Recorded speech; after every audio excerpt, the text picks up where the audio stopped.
Hello everyone. आज मन में कुछ ऐसा आया कि मैथ्स की कोई वीडियो बनाने की बजाय शायद अच्छा हो कि एक बार मैथ्स करने वाले बच्चों को या उनके पेरेंट्स को जो प्रॉब्लम्स आती हैं उस पर बात की जाए।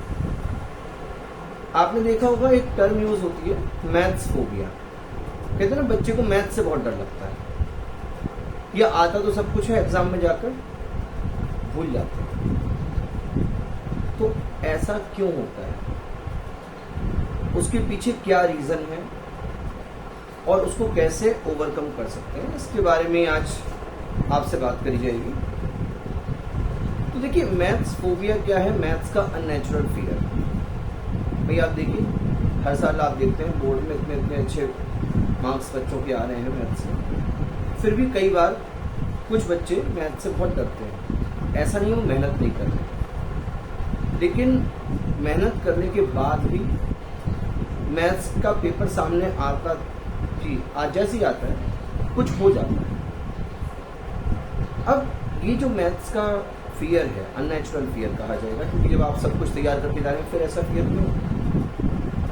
तो उसका रीजन जहां तक मुझे लगता है, मैंने इतने सालों का जो अपना एक्सपीरियंस है मैथ्स पढ़ाने का वो देखा है, तो ये 3 तरह से ये फियर बच्चे के माइंड में आता है। पहला, पेरेंट्स की तरफ से। जी बिल्कुल सही बात है, पेरेंट्स की तरफ से। क्योंकि जब बच्चा मैथ्स करना शुरू करता है तो सबसे पहले घर में ही ये कहा जाता है मैथ्स से ध्यान से करना, बहुत टफ है। अब अगर पेरेंट्स ही किसी चीज़ को टफ बता देंगे तो बच्चा तो ऑब्वियसली बात है उसको फिर टफ ही मानेगा, क्योंकि बच्चे के लिए रोल मॉडल तो सबसे पहले घर में पेरेंट्स ही।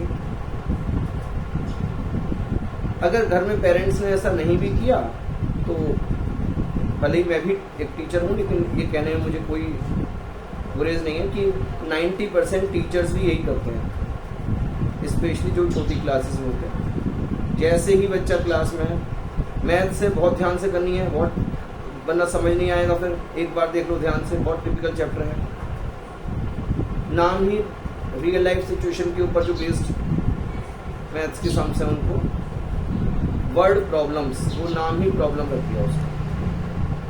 तो ऐसी स्थिति जब होती है, अब क्लास में जब आकर टीचर ही उस चीज को टफ कह रहा है तो बच्चे को तो फिर वो ऑब्वियसली बात है टफ लगना ही है। बच्चा कितने ही पॉजिटिव माइंडसेट के साथ हो, अब टीचर ही उसको टफ बता रहे हैं, एक ये भी रीजन होता है। वो भी घर आकर कहता है कि मम्मी वो सर ने कहा है या मैम ने कहा है बहुत टफ चैप्टर है।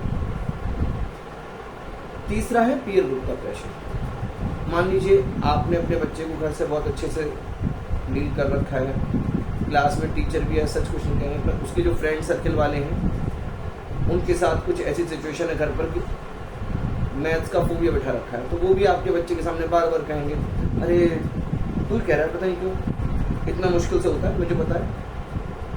अब वो बार बार, या इतना ऐसा है इसमें इतने कम मार्क्स आए, उसके इतने कम मार्क्स आए, अब वो बार बार ये कहकर आप लोग ये समझिए कि वो पीयर ग्रुप और उसको डरा रहा है। तो फिर इन सब के बाद हम क्या कर सकते हैं? देखिए, एज ए पेरेंट आपकी ड्यूटी है कि आप बच्चे को पॉजिटिवली बात करें, मैथ्स हो साइंस हो। देखिए, जब आप चाहते हैं कि आपका बच्चा किसी चीज़ में अच्छा करे तो आप ही उसके लिए कंड्यूसिव एटमॉस्फेयर दीजिए, एक ऐसा एटमॉस्फेयर जहां उसको लगे कि हाँ सब कुछ मेरे लिए हेल्पफुल है। तो आपने बच्चे को हमेशा ये कहना है कि भाई बेटा मैथ्स तो बहुत इंटरेस्टिंग सब्जेक्ट है, बस ये कुछ फॉर्मूले आप कर लो और थोड़ी सी प्रैक्टिस कर लो, फुल मार्क्स मिलने हैं।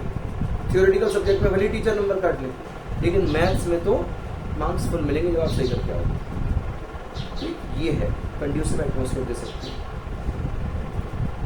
टीचर्स के तौर पर मैं ये कहूँगा कि जो भी टीचर्स हैं क्लास में जब जाएं तो हमेशा कुछ इस तरह से शुरू करिए कि देखिए नेक्स्ट चैप्टर हमारा अलजेब्रा का है, बहुत ही इंटरेस्टिंग है, इसमें जो वेरिएबल्स हैं उसकी कुछ भी वैल्यू आप मान सकते हैं, मतलब इतना इजी है।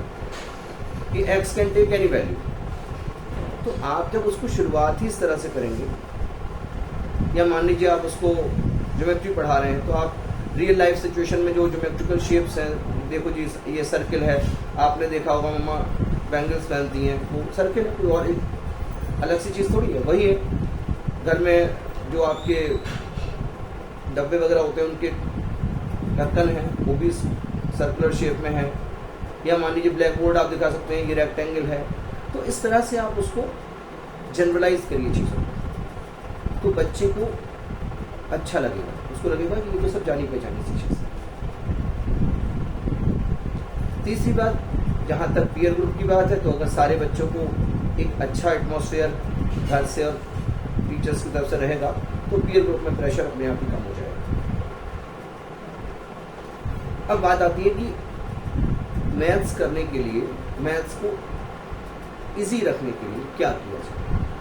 तो उसके लिए सबसे पहला जो मेरा सजेशन है वो ये है कि आप जब मैथ्स करना स्टार्ट करें तो उस समय रिलैक्स मूड में।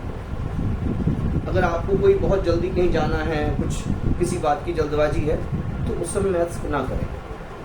मैथ्स करने के लिए आपका दिमाग शांत होना चाहिए। उस समय किसी भी टाइप की टेंशन दिमाग में है तो उस समय बेटर है कि मैथ्स अवॉइड करें, कोई और चैप्टर करें, कोई और सब्जेक्ट कर सकते हैं।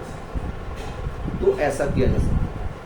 तो एक रिलैक्स, आप चाहें तो मैथ्स करते समय लाइट म्यूजिक, जिसमें कोई सॉन्ग वगैरह की वर्डिंग्स ना हो, सिर्फ इंस्ट्रूमेंटल हो, वो भी आप यूज़ कर सकते हैं। तो एक तो ये चीज़ है। दूसरी बात ये है कि आपको एक पॉजिटिव फ्रेमवर्क ऑफ माइंड से काम करना है। Yes I can do it. वो कहते हैं ना कि ऑल इज वेल। भाई ठीक है, कोई प्रॉब्लम है, कोई आप करने बैठे हैं, किसी बच्चे को एक पहली बार में समझ आ जाती है, किसी को दूसरी बार में आती है, किसी को तीसरी बार में आती है, but every problem has a solution. Solve तो होनी है ना। तो जब आप ये मानकर चलेंगे कि इसका सॉल्यूशन तो होना ही है, प्रॉब्लम बनी ही सॉल्व होने के लिए, तो आप जब एक पॉजिटिव फ्रेमवर्क ऑफ माइंड से जाएंगे तो आप हमेशा देखेंगे कि चीज़ें काफ़ी इजीली हो जाती हैं। तीसरी बात यह है कि अक्सर हमारे यहाँ एक टेंडेंसी बन जाती है कि बच्चों को कंपेयर करना चाहिए। मैं ये नहीं कह रहा कि कंपेयर मत करिए, पर किससे करिए? आप अपने आप से ही कंपेयर करिए। मैं स्टूडेंट्स के लिए स्पेशली कह रहा हूँ, पेरेंट्स को भी ध्यान रखना चाहिए, अपने बच्चे का कंपैरिजन सिर्फ अपने बच्चे से ही करिए। इसका मतलब ये कि जब आपने बच्चे के मार्क्स आए, मान लीजिए 10 मार्क्स का टेस्ट था, आपके बच्चे के 6 मार्क्स आए, तो आपको बच्चे को ये समझाना है कि कंपेयर बेटा अपने से करो, किसी दूसरे के कितने भी मार्क्स आए, आपको अगली बार इन 6 मार्क्स से ज़्यादा लाने हैं, अच्छे मार्क्स लाने हैं। ये देखिए कि क्या वीकनेसेस थी जिसकी वजह से मार्क्स आपके 6 रहे, तो जो 4 मार्क्स आगे के रह गए वो कैसे स्कोर करे जाए, इसके बारे में बात करनी चाहिए। मीन्स एक कंस्ट्रक्टिव क्रिटिसिज्म हो, जो बच्चे ने अच्छा अचीव किया है उसके लिए भी अप्रिशिएट करिए, और जो चीज़ सही नहीं हुई है वो सही कैसे हो सकती है।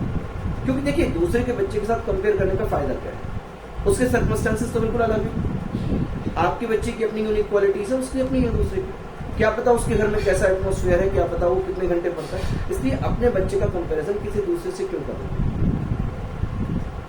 तो अपने आप से ही कंपेयर करें। एक और बात मैं इसमें ऐड करना चाहूंगा कि बच्चे की जो छोटी छोटी सक्सेसेस हैं उसको भी एंजॉय करें। मुझे याद है हमारे जब हम लोग पढ़ा करते थे तो उस समय तो बच्चे की 2nd डिवीजन भी आ गई तो लोग मिठाई बांटते थे। आजकल 90% से ऊपर भी बच्चा परेशान होता है, रो रहा होता है कि भाई मेरे 95 नहीं आए।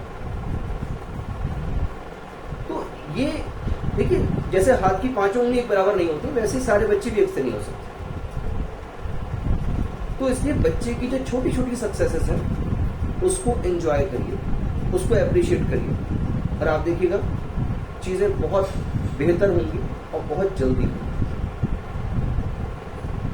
मुझे तो बस इतना ही कहना है कि जितना मैंने आज आपसे डिस्कस किया उसमें से जो भी आप अप्लाई कर सकते हैं उसको जरूर करें, और इन्हीं शुभकामनाओं के साथ कि इससे कुछ बेटरमेंट होगा और आपके बच्चे आने वाले टाइम में अच्छा स्कोर कर पाएंगे मैथ्स में। Thank you and have a nice day.